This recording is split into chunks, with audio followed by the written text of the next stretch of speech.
Welcome to WrestleRecap. I am Dylan Graives, once again being joined by John Sutton, here to bring you the Money in the Bank recap and review. But before we get into it, if you want to support WrestleRecap, you can like, share, and subscribe. You can comment down below and let us know how we're doing. But with that being said, let's get into it. So as the show kicks off, they show us the Bloodline, Cody Rhodes, Kevin Owens, Randy Orton, Trish Stratus, calm yourself, Seth Rollins, and the Judgment Day all arriving at the stadium. And we then get a video package for Money in the Bank before we get into the first match, which is the men's Money in the Bank ladder match. They take us back back in the concessions area because Jey Uso is entering through the crowd again. Seems like this is going to be a normal thing for him going forward. I noted that Michael Cole is getting into it. He's yeeting with the crowd. And, Yeet. yeah, and Corey Graves is just like beside himself.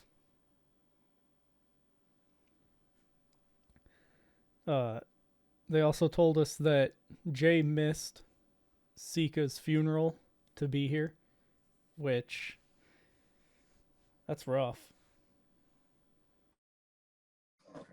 It is, but I don't. Maybe they told him, Well, he said doesn't have to come. He said it's what his it's uncle important would to him. want him to do. Yeah. But still, skip out miss the funeral just to lose.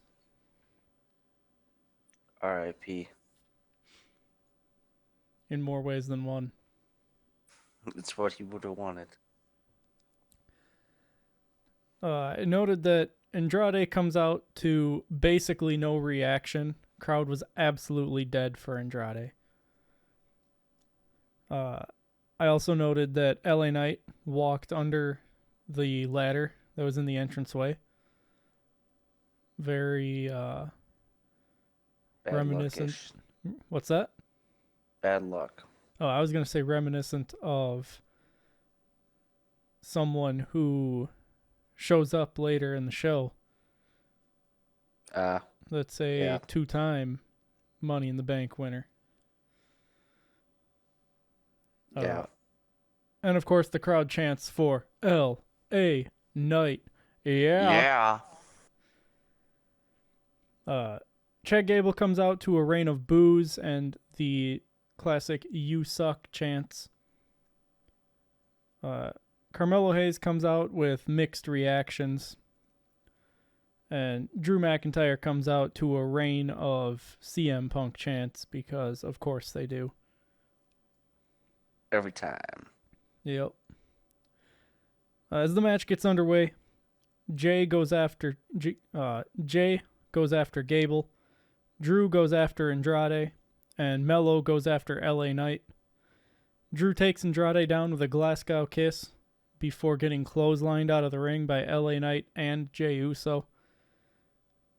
Knight hits the pop-up power slam on Mello, and Jay takes out Gable, leading to Jay and LA staring each other down.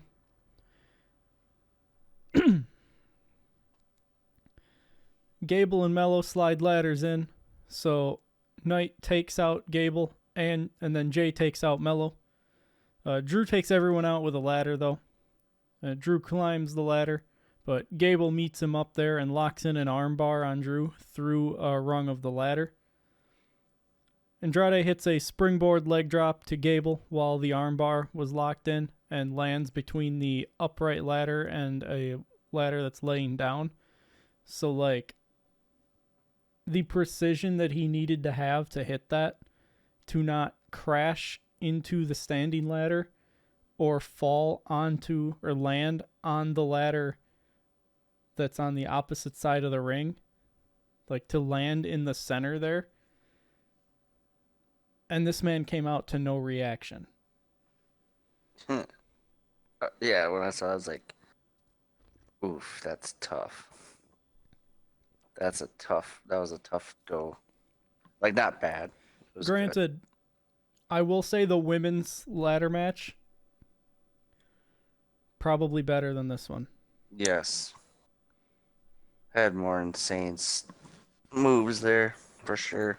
Well, yeah, I mean, Zoe Stark was willing to die, apparently.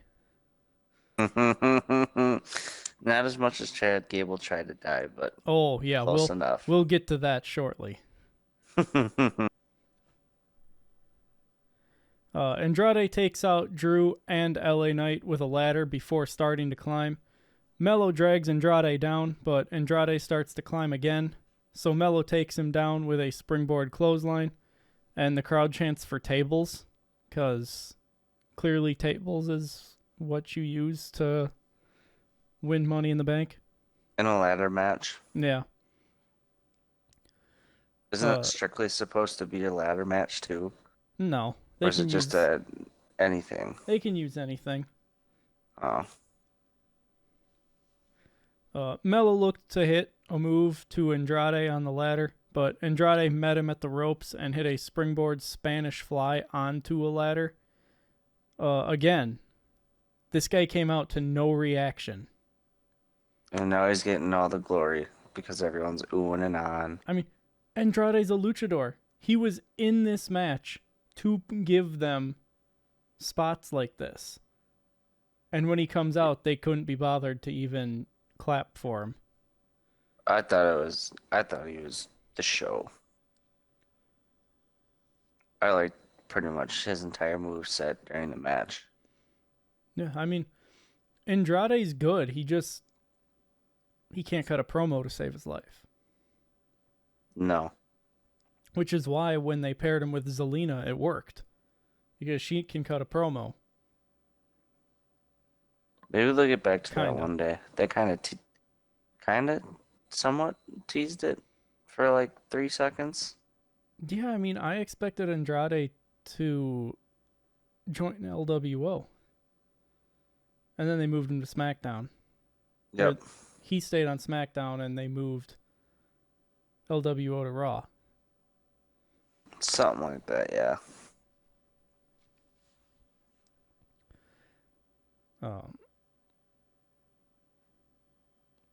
Carmelo Hayes looked to... I already said that. Drew and Jay face off in the ring, and they trade punches before Jay hits a Samoan drop and a spear on Drew. Jay takes Gable down with a combination of kicks and punches. He sets up a Samoan drop for Gable onto a ladder, but Gable counters it and German suplexes Jay instead. Gable starts handing out Germans to everyone. He gives one to Drew, followed by a Chaos Theory to Mello. Gable drops the straps and Andrade tries to catch him off guard, but Gable counters. Gable German suplexes a ladder on top of Andrade. That was an interesting spot. To have him suplex a weapon instead of a person. Yeah. Thinking outside the box now. Yeah, something different. It's fresh. It's new. You know what's not fresh and new? Solo Sikoa. Yeah, pretty much. Can't even say Roman Reigns anymore because it's going to be fresh and new now. No, Roman would have been fresh and new 2 days after Mania. Yeah. Because they were already cheering for him right away. Anything before that, then I would have said Roman. Yeah. Gable sets up and climbs a ladder, but Knight drags him down and stomps a mud hole in him in the corner, but then posts himself when Gable dodges. Gable tries to shove a ladder into Knight, but Knight dodged it and posts Gable before hitting him with a neck breaker onto the ladder. Mello drags LA out of the ring, and they brawl on the outside with LA getting the better of Mello.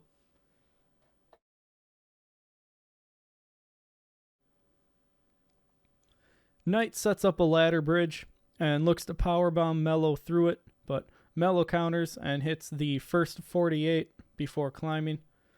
Gable pulls Mello down, and then Gable and Mello both set up ladders and fight going up.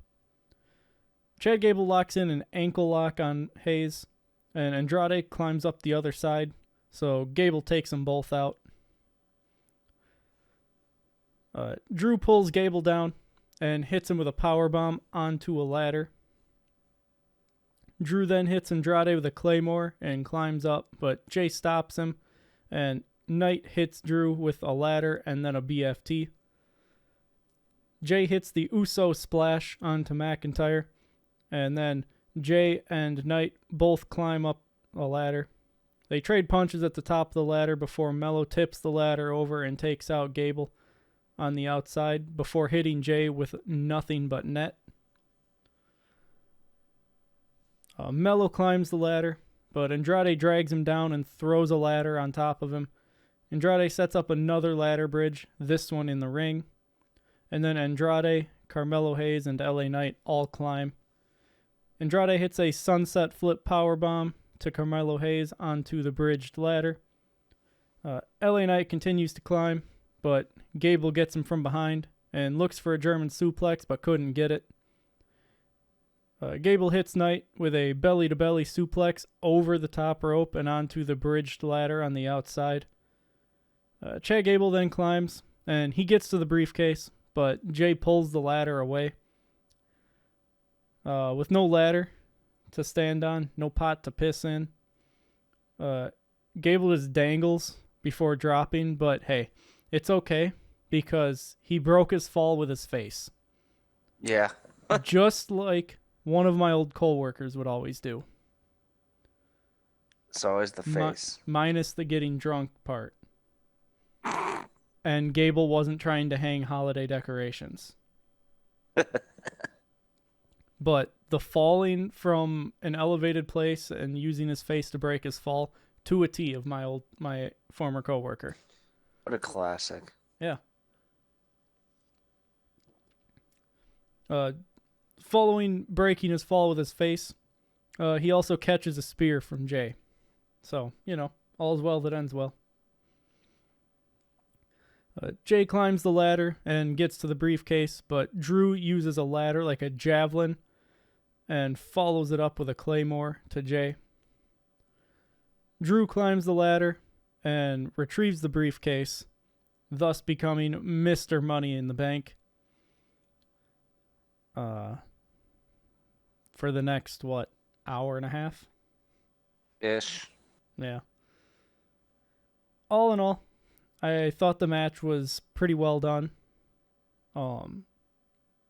As I said, I think there were more high spots in the women's match, but the setting up of objects was done far more discreetly in the men's match than in the women's match.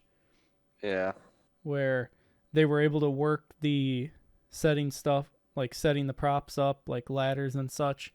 They worked it into whatever they were doing at that current time. Where with the women's match, there was a lot of just blatant, we're going to set this up here. It's you two are going to go up and take this spot. Yeah. But again, all in all, it was a good match. Let me pull up our predictions.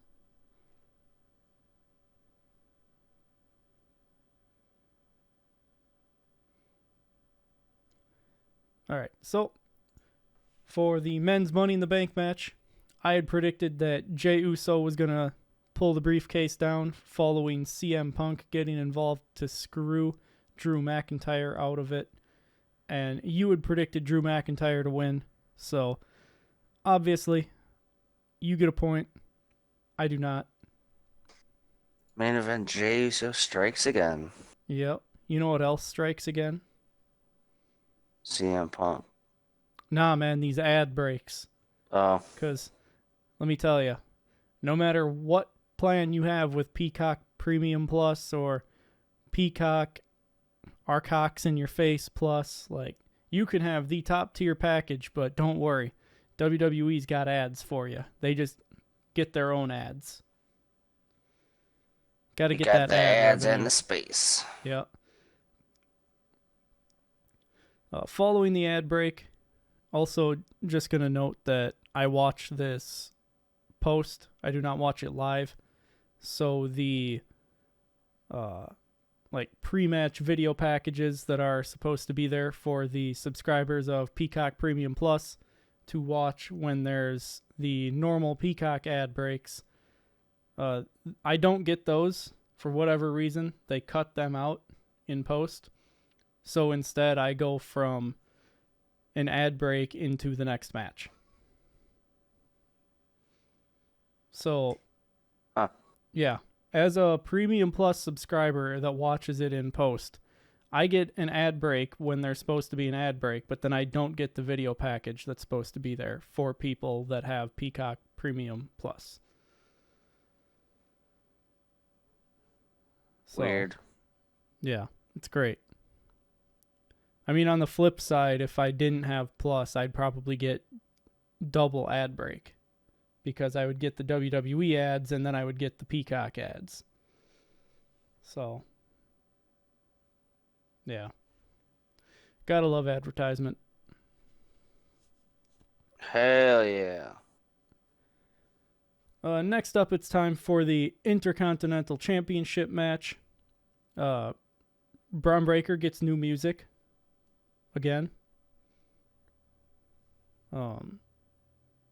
He just got new music. What, like when he came to the main roster?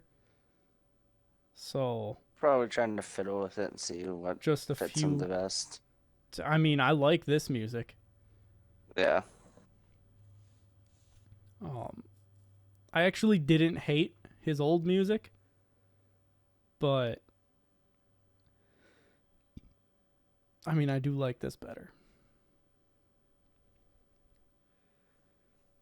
It's pretty good. Yeah, I mean, maybe Def Rebel finally figuring it out. Let's not go that far. Well, I mean, they've got it. They've made a couple good ones as of late. When the match gets underway, they lock up to start before Braun hits Sammy with a T-bone suplex. Braun gives Sammy a free shot, and Sammy opts to just slap him. This pisses Braun off, so Braun takes Sammy into the corner. Sammy fights back into it and sends Braun out of the ring, and Sammy takes Braun down with an Arabian press. Sammy makes the mistake of sending Braun into the ropes, though, so Braun just starts running the ropes at that, overly reported speed of 24 miles an hour that he can run the ropes at, and just completely levels Sammy. Hell yeah, explosiveness. Sammy stumbles around, and then Braun hits him with a belly-to-belly. At this point, Braun takes firm control and mocks the crowd, seeing as it's in Canada, Sammy's the hometown hero. Granted, all of Canada is territory for Sammy to be considered the hometown hero, which is hilarious. Yeah. In America, when you're in your state, they consider you like the hometown person. But when you go to any other country, anybody from that country, it's their hometown. And then sometimes they even try to make you think that Wales is Scotland. Which it's not. It's not. Not even close. I mean, it's not that far. I says what I says. I mean, but what you says isn't entirely true. I mean, it's not Scotland. Well, no, it's not Scotland, but it's also not super far away. Far enough for me.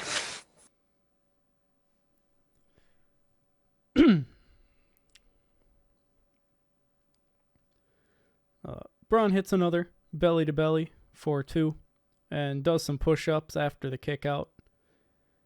I definitely think that Braun's ego and how to word this,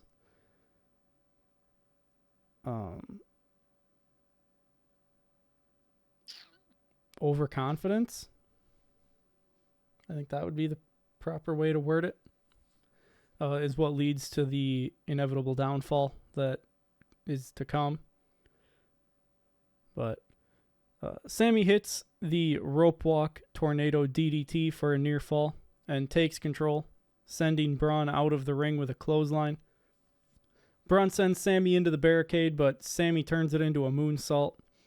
But Braun catches Sammy in the air, so Sammy escapes and sends Braun into the ring post. Sammy sends Braun back out of the ring and looks for the haluva kick, but Braun catches him with a clothesline. Braun sets up for the spear without dropping the straps, so you know it's not going to hit. And Sammy catches him with a kick and then a blue thunder bomb for a near fall. Braun puts Sammy up top and hits the Frankensteiner for 2. At this point, I realized that green shirt guy is in attendance this evening, but he's wearing a white shirt. So what the hell, man? Green shirt guy in a white shirt. Or are you colorblind? I'm not colorblind. Are you sure? Can confirm. Have you been tested recently? I have not, but your chat head in Discord is red and the text is green. Oh, see, it's blue and yellow. You're colorblind. We just figured it out. It is not blue and yellow.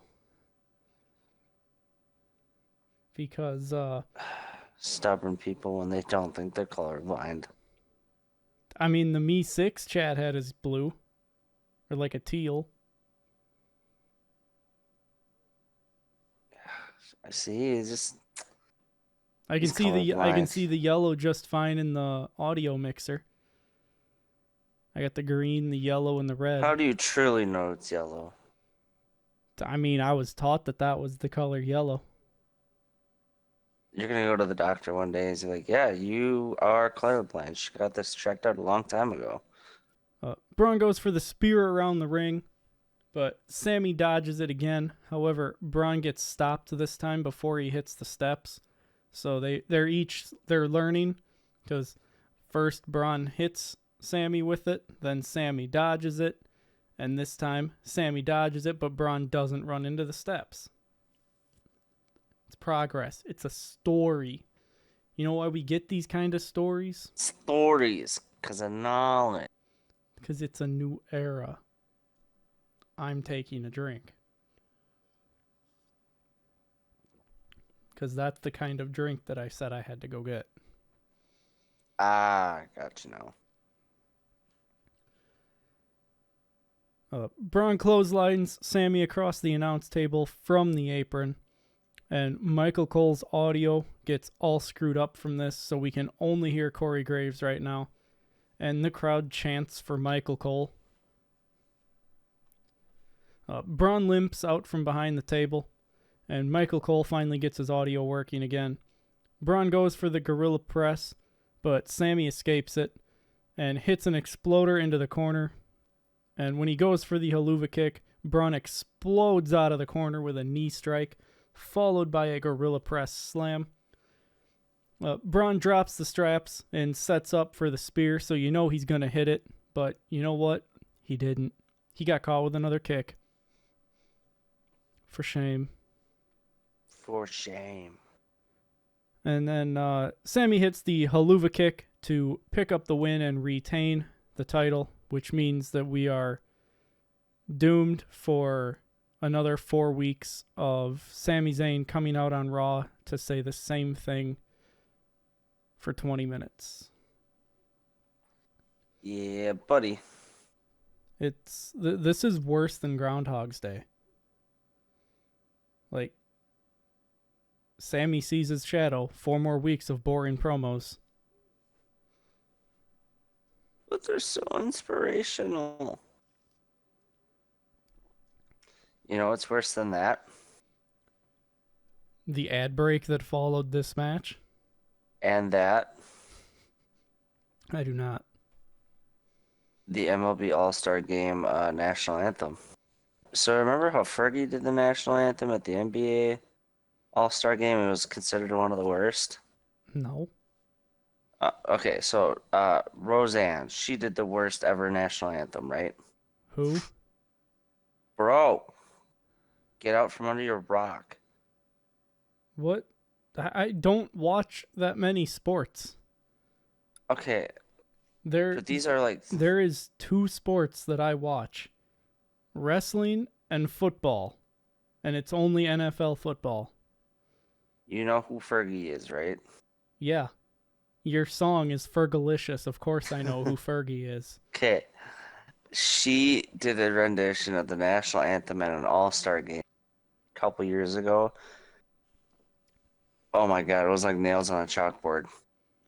This one may have surpassed it.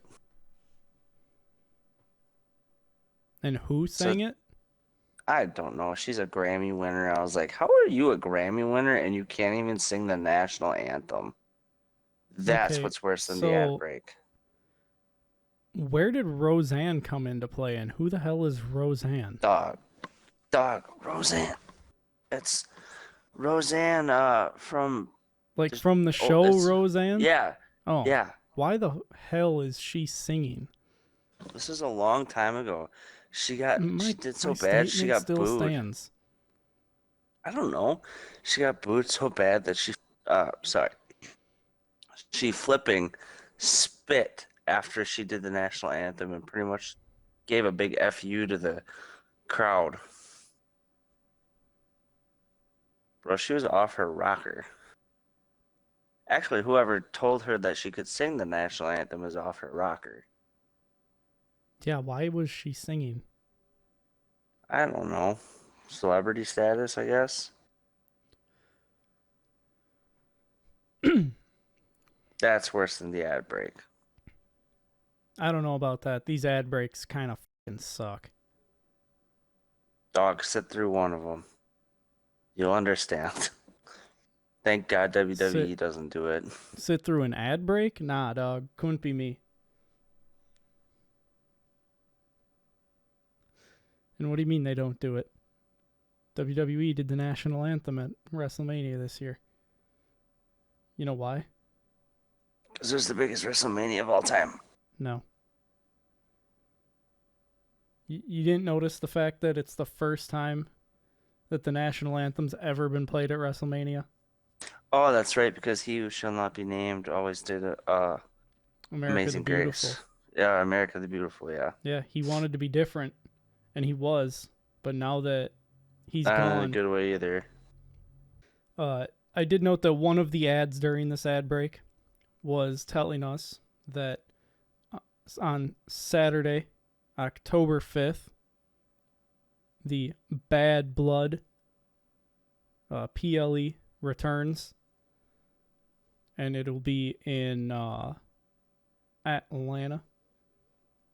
I believe it's the State Farm Center or State Farm Arena, something like that. Or maybe it's Wells Fargo. I don't know. It's some banking institution sponsored venue. Goldman Sachs? Not that high up. Following the ad break, though, I'm gonna have to make sure that you contain yourself here because Trish Stratus comes out. Oh, yeah. For someone who was supposed to be the host, the fact that we only saw her for like all of 2 minutes, wild. It's If I would have almost seen like, her anymore, it would have been over with for me. I mean, 2 minutes was more than enough for you. Don't lie to us. 10 seconds is fine for me. But it's almost like that she was only there for a cheap pop. But they wouldn't do such a thing like that. Not double E. Nah. But you know who else is here? Who? John Cena! That's right. Trish Stratus introduces John Cena, and the crowd sings Cena's song. And then he does something that I wasn't ready for. Bro, nobody was ready for it. So yeah, I don't think anybody. John Cena announced his retirement. He talks about seeing the highs and lows of the business. Right now, it's an all-time high. WWE is the hottest ticket in town. But it's not always like that. He's been through the lows as well. He carried the company through the lows. He didn't say that. I'm saying that. I think everybody would say that. Even I kind of told you that.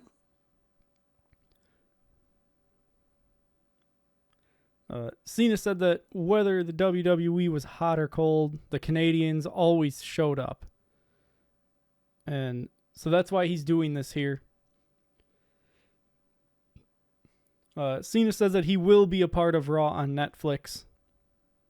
And says that the 2025 Rumble will be his last. The 2025 Elimination Chamber will be his last. 2025 WrestleMania, so WrestleMania 41 in Las Vegas, will be the last WrestleMania that John Cena competes at.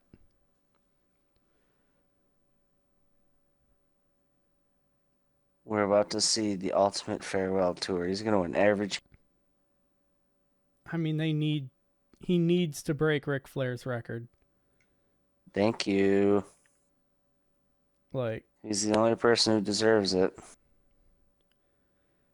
I mean, he carried the company for the better part of a decade plus.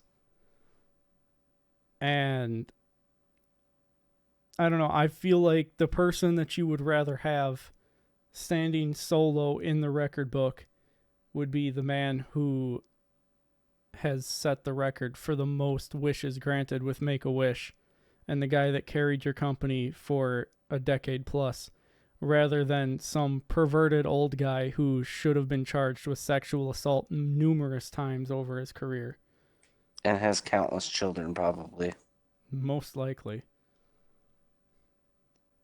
Cena thanks the crowd, and the crowd chants, "Thank you, Cena." He thanks the crowd again, and then issues an open challenge and says, "The last time is now." And then just leaves. Man, I thought we were getting an impromptu match.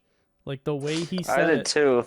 The way he said it was like, anybody in the back, come on out right now. Let's do this. Yep. And then nobody's music hit, and he just walks out. It's like, what? He's like, all right, peace out. I'm like, wait. Man just blue balled us all. Like that.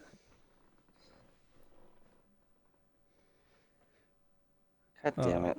You know what else blue balled us all, though? What? The ad break that followed this. Yes. Following the ad break, we are backstage in the Judgment Day's clubhouse. And Damian Priest tells them that he doesn't want them getting in his business. And after he leaves, we see Finn Balor. And Finn just says, "Whatever you want, boss." So Finn's absolutely going to turn on Priest. At some point. Which, good. Finn should be the top guy, not second best. It's time he gets his due. But now it's time for the World Heavyweight Championship match. Seth Rollins looks for an early pedigree, but Priest escapes and goes for a South of Heaven. Seth escapes this, though, and gets hit with a Falcon Arrow for 2. Priest hits a flatliner for 2, and there's just a major sense of urgency here. And they both just keep checking the ramp, expecting Drew McIntyre to come out. Priest hits some splashes in the corner and yells towards the ramp, again, expecting Drew to come out. Priest goes for another splash, but Seth hits him with a sling blade. Seth sends Priest out of the ring with a clothesline before turning and yelling towards the ramp himself. Seth hits Priest with a pair of S-dives and follows it up with a third, sending Priest over the announce table. Seth hits a springboard swanton followed by a springboard moonsault for 2. Priest hits a headlock driver and sets up for South of Heaven, but Seth counters it into a roll-up for 2. Priest goes for the Razor's Edge, but Seth escapes. And Priest then goes for a diving bulldog, but Seth turns that into a power slam. Seth hits the frog splash for a near fall and goes for the stomp, but Priest counters it. Priest goes for corner-mounted punches, but Seth escapes and turns it into a buckle bomb on the other side of the ring. Priest catches Seth and hits him with a last ride powerbomb for 2. They trade punches and Priest fires up. Seth goes for a super kick and Priest kicks him in the calf. They trade kicks for a bit and Priest sets up for a South of Heaven, but Seth counters it into a pedigree. However, Priest counters the pedigree into a backdrop. But that didn't matter because then Seth hits the stomp for 2. Seth tells Priest that if he wants to be a man, he needs to stand on his own 2 feet and fight him. Priest hits a Razor's Edge for 2, and they both go up top, but Priest knocks Seth down. Seth gets back up and hits the superplex and rolls through for the Falcon Arrow, but Priest stops it for a moment before Seth hits it for what should have been 3, because I don't think Priest is kicked out yet. Gee, so when I texted you that, when I watched that live, I was like, that was a major miss. Mm-hmm. I was like, that ref should have counted to 3 and ended it right there instead of just doing 2 and then getting up while they awkwardly still lay there when he didn't kick out. So, I agree. Even Seth's like, what the hell?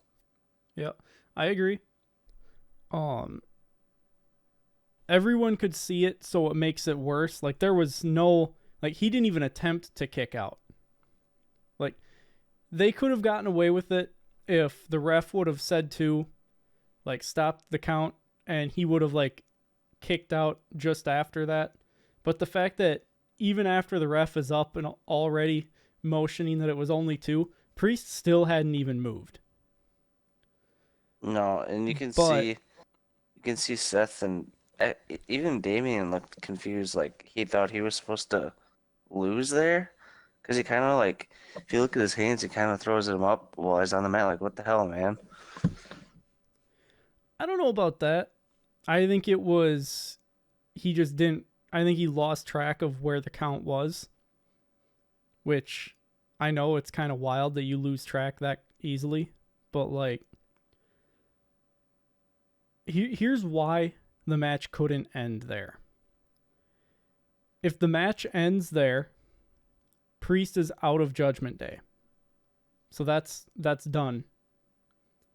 If the match ends there, Drew McIntyre can't come out and cash in, which means now Drew McIntyre has to carry around the briefcase.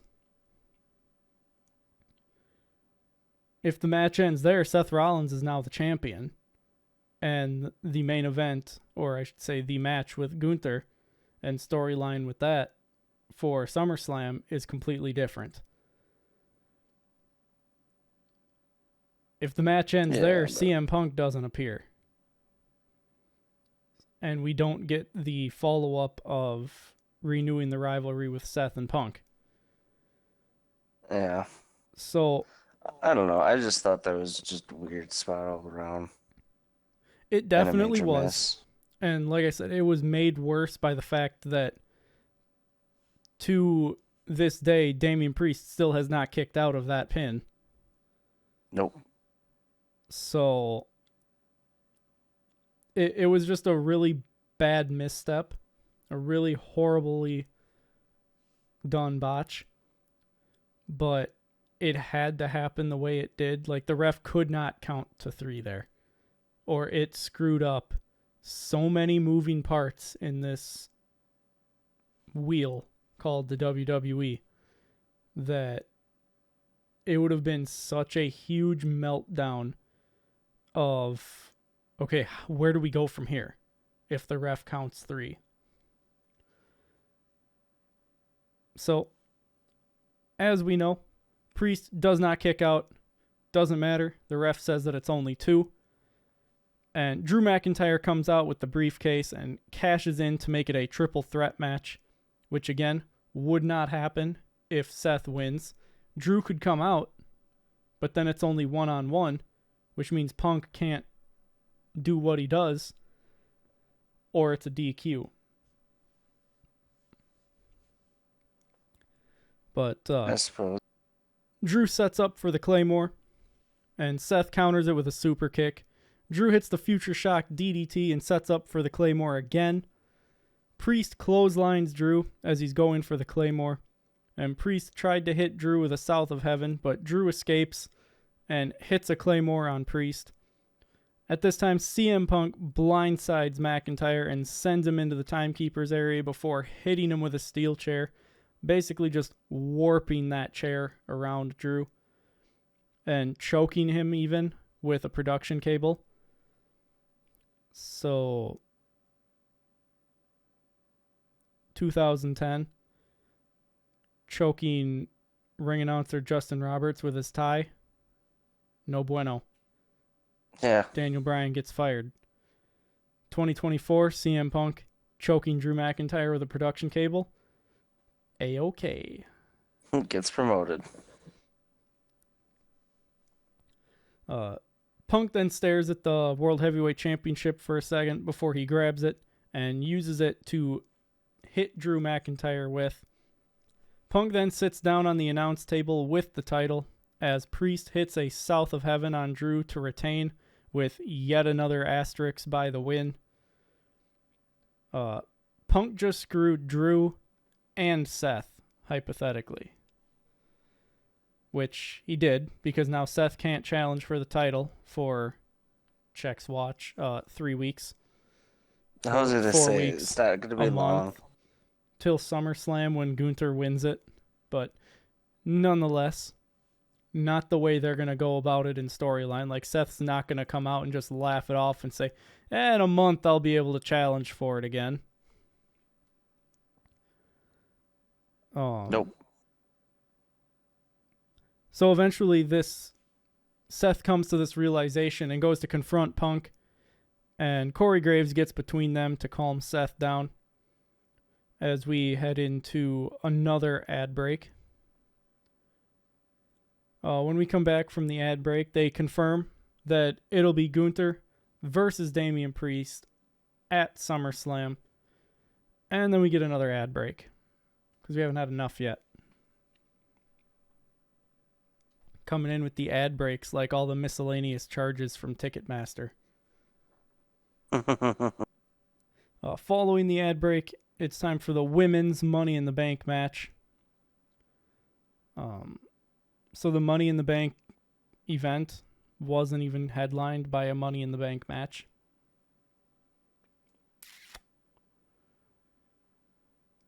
What are we doing? What are we doing? What are we doing? I mean, I don't know. I just feel like if you're going to name an event something, you should probably have that match headline it. Nah. But that's just me, I guess.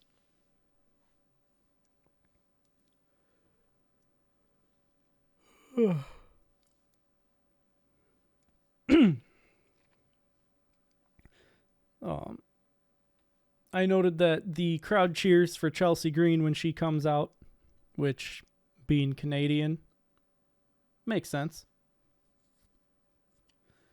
They also inform us that Chelsea Green is afraid of heights, so I'm sure that'll come into play during the match. And it did. Okay, R-Truth. At the start of the match, everyone except Chelsea head out of the ring to grab a ladder. and Chelsea just tries jumping to grab the briefcase. The crowd is chanting for Chelsea again as she takes the ladder from Io and sets it up to climb.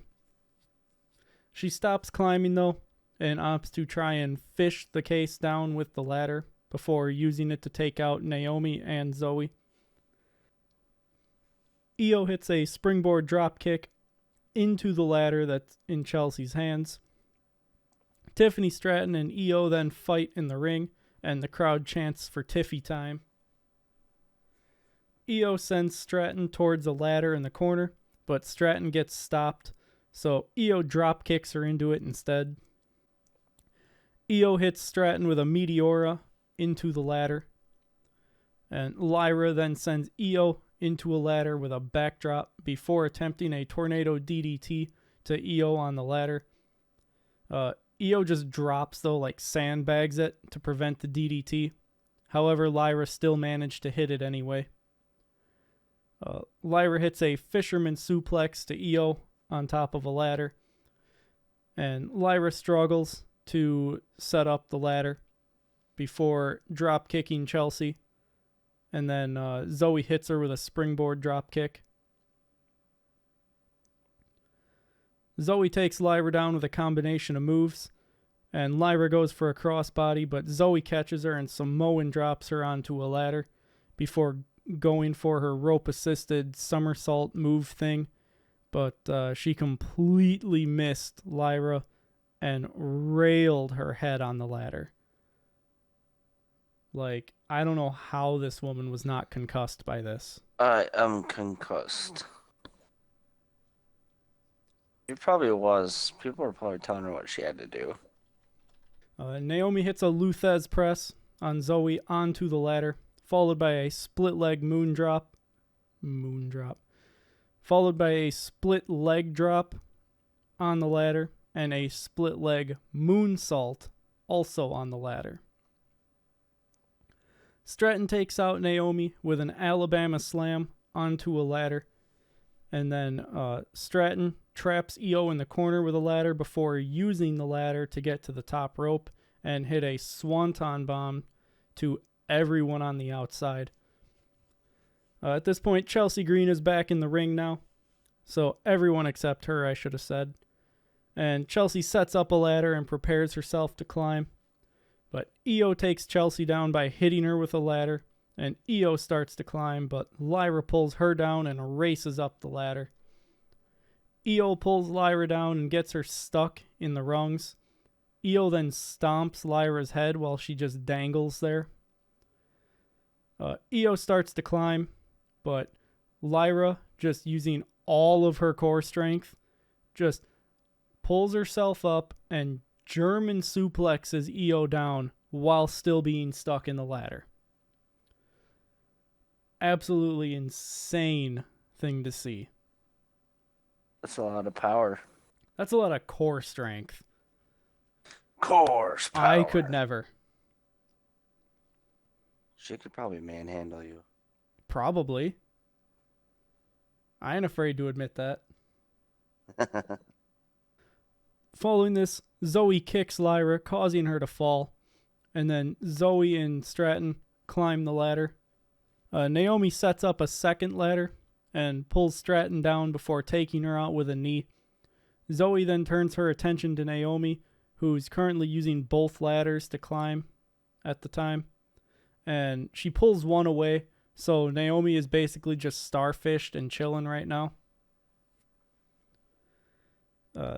Zoe takes out Stratton with a kick and goes after Naomi, but Naomi blocks somehow and hits Zoe with a DDT.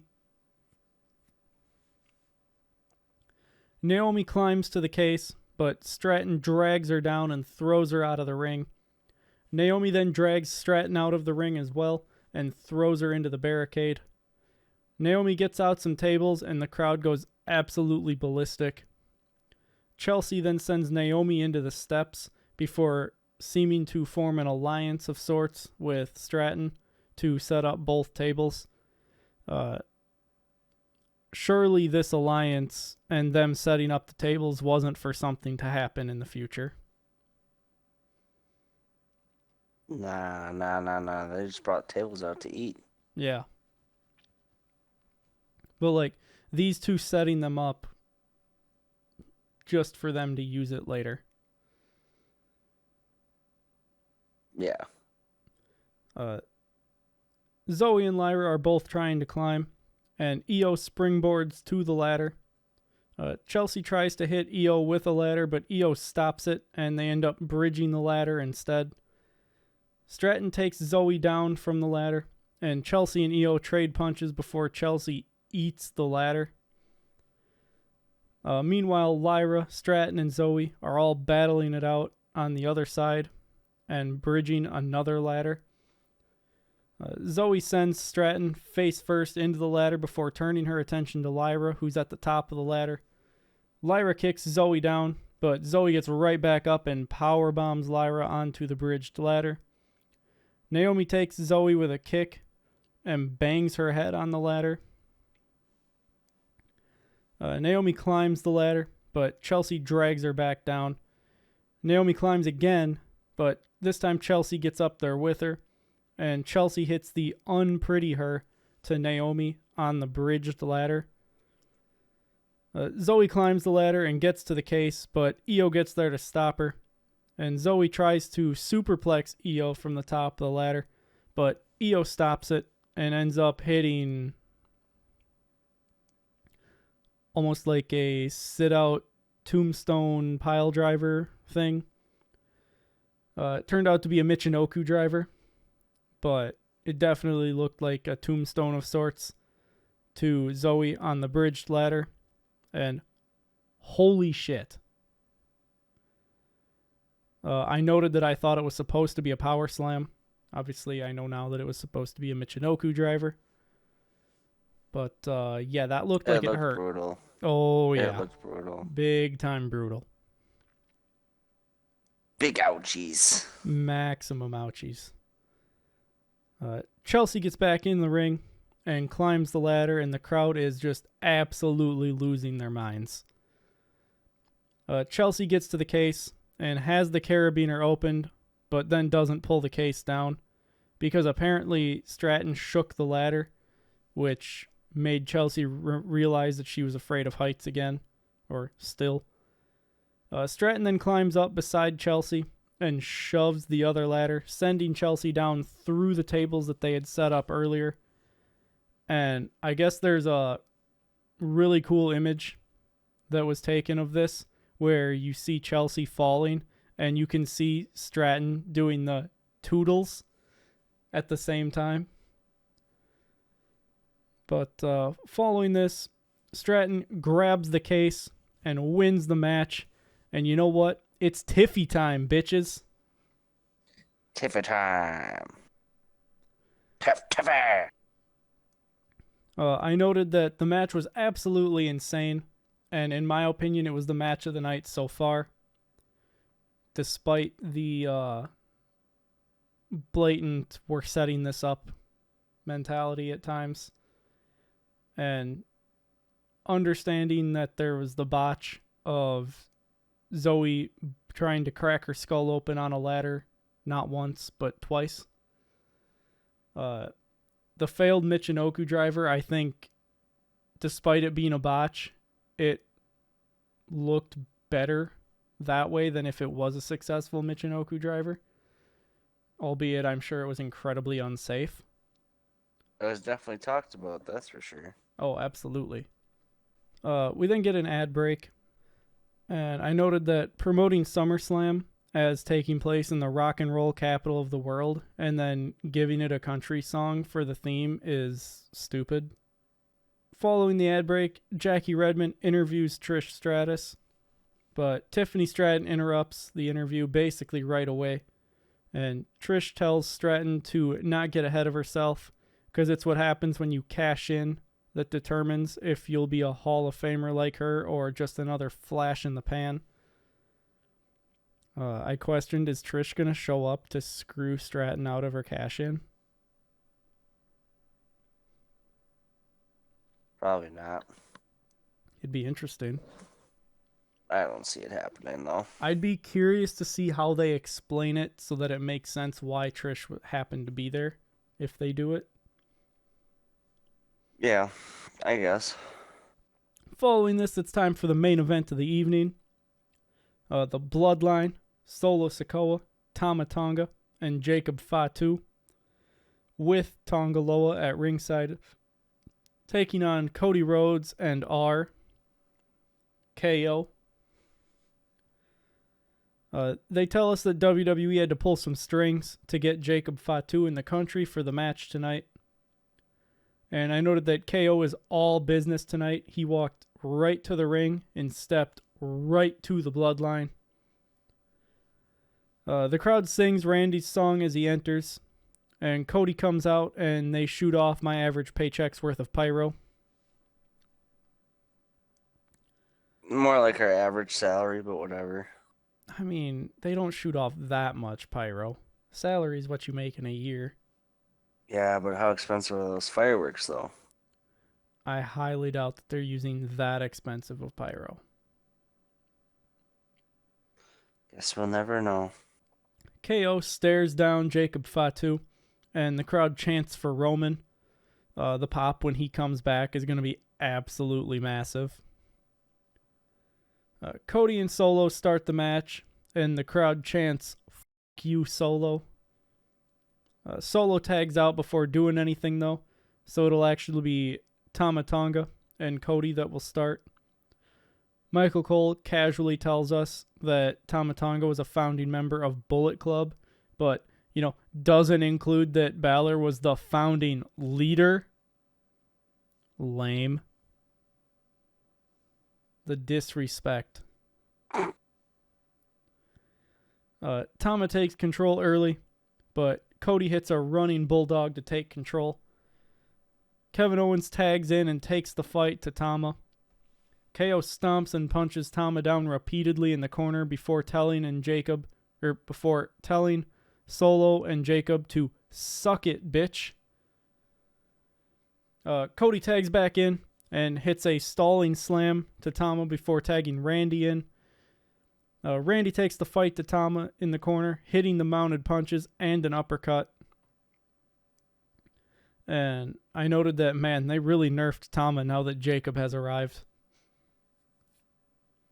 I think Jacob's just nerfed everybody since he's arrived. Probably. Yeah. Tama thumbs Randy in the eye and tags Jacob Fatu in. Randy sends Fatu out of the ring and catches him with the draping DDT on the first try. What? Ouchie. Following the DDT, Randy sets up for the RKO, but Fatu just popped back up while Randy had his back turned. And Fatu hits a Samoan drop. At this point, once the damage is done, Solo tags him, gets tagged in. And the Bloodline keeps getting cheap shots on Randy while they have him isolated in the corner. Randy hits a back suplex to Tama, and Owens gets the hot tag. Kevin Owens takes out Solo and Jacob Fatu before taking it to Tama once again. Owens keeps knocking Fatu off the apron. And he hits a cannonball and a swanton on Tama for a near fall, with Fatu saving the match. And then rapid firing headbutts on KO before dragging Tama to the corner to tag in and continue the assault. Once again, now that Jacob Fatu has done the damage, Solo's ready to tag back into the match.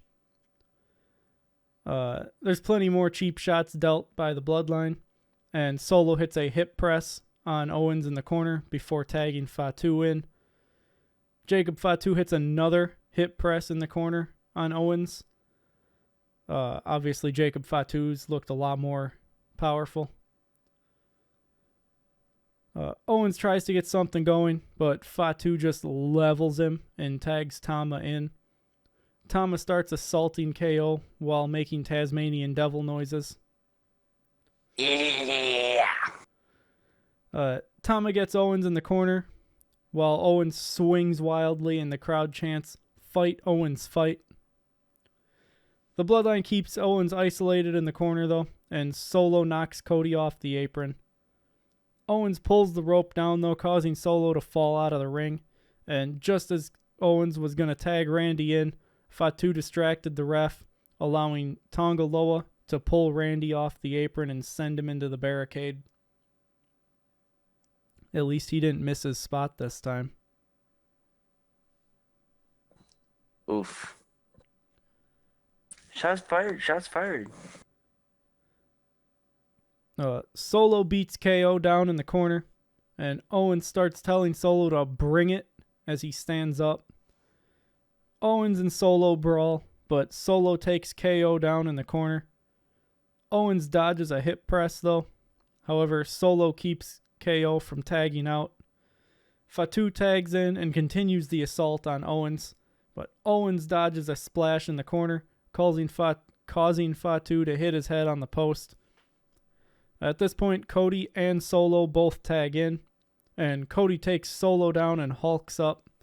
Cody hits a disaster kick on Solo, followed by a Cody cutter to Tama before knocking Fatu off the apron and hitting an S-dive to Solo. Cody takes out Tonga Loa with an S-dive, but Jacob Fatu starts beating on Cody at ringside. Cody counters an attack and dumps Fatu into the timekeeper's area. During this, Fatu ended up kicking the ringside doctor in the head as he fell. Solo hits Cody with a spear as he re-enters the ring, but Cody kicks out at 2.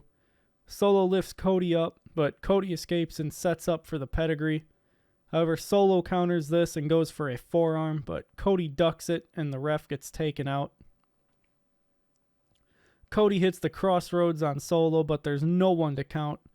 So Owens hits Solo with a frog splash, and Randy hits him with an RKO.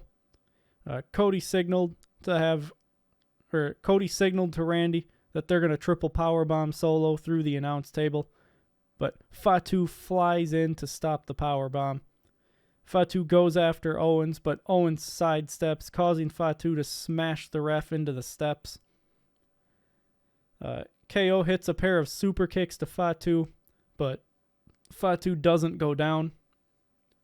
Tama runs up and eats a stunner.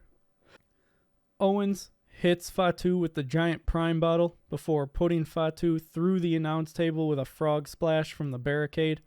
And I noted that the audio gets fuzzy after this.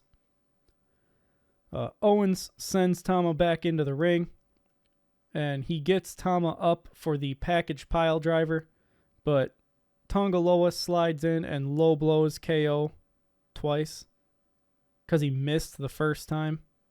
Hit his brother right in the head. Oh yeah, punched Tama Tonga right in the head. This man is just a botch machine. Yep. When in doubt, botch it out, I guess. Apparently. Bro, and that punch looked like it hurt, too. Oh, it had to have. Dude, like, opened his eyes, like, really? Oh, man. You know, he got punched backstage after the match. Probably. Randy RKO's both Tama and Tonga Loa, and Solo hits Randy with a Samoan spike. Cody hits Solo with the crossroads twice, and he's looking for the third one, but Jacob Fatu comes in and takes Cody out with a whisper in the wind, followed by, I don't know what it is other than the execution, which I believe is what it was called, but like the DDT maneuver that Fatu did. Edge also did it at times.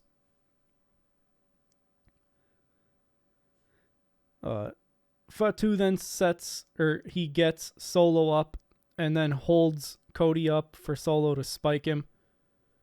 Fatu then also sends the ref back into the ring, and the ref counts the pinfall, meaning that the Bloodline wins with Solo pinning the champion. But really, it was Fatu. Yeah, I mean, Jacob Fatu won that match for him. Jacob Fatu probably could have won the match himself. Possibly. Dude's an absolute machine. Definitely. There's no amount of holding off his debut that would have made anybody view Solo as a more viable person. Like, Fatu for head of the table. Come on, let's start the petition. Nah, man, there's only one head of the table. For this head of the table. They ain't got a table. For this head of the They table. don't own any tables. None of them. They all just eat on the floor. Oh. Yeah. And that's a Japanese thing, isn't it? I mean, there's still a table there. Even when you sit on the floor in Japanese culture. Oh. I'm just uncultured swine, I guess. Finally revisiting our predictions because we always tend to forget to do it along the way. We both predicted Braun Breaker to beat Sami Zayn. That did not happen. Neither one of us get any points. We both predicted Damian Priest to defeat Seth Rollins, which happened. The women's Money in the Bank, I had predicted Tiffany Stratton to win, and she did. You had predicted Chelsea Green to win. She did not. So I make up the point that I lost from the men's. And then we both predicted the Bloodline to defeat Cody and R. KO. Had to get it in there one more time. So coming out of Money in the Bank, we both earned 3 points, putting our totals to you leading by 1 point with 22 points, and I've got 21. I didn't even think with the Damian Priest match to say that CM Punk was gonna interfere. But what do you do? I don't know. What do you do?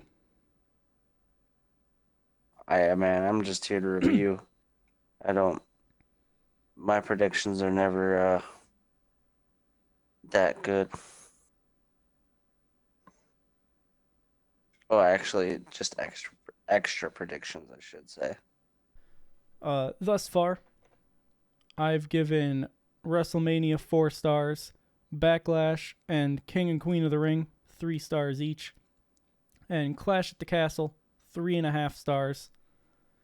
For Money in the Bank, I'm gonna go ahead and hit it with a 3.5. Possibly because of the gimmick matches. I don't know, but I just feel it earned the 3.5.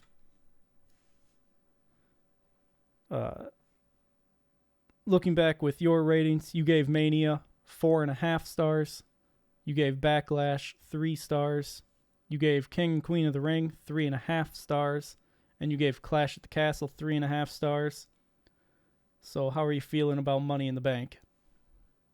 I like 3.5 stars just because of the work that Jacob Fatu did, the women's Money in the Bank, the men's Money in the Bank it was all good. I mean, aside from a few botches, it was a good show, for sure.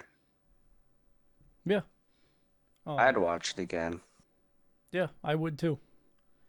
Then again, like I said, it's probably the gimmick matches that do it for me, but that's what they're there for. Maybe it could have been higher if the Priest-Seth match went. If it didn't have the big botch, I guess. Yeah, I mean... That's about it.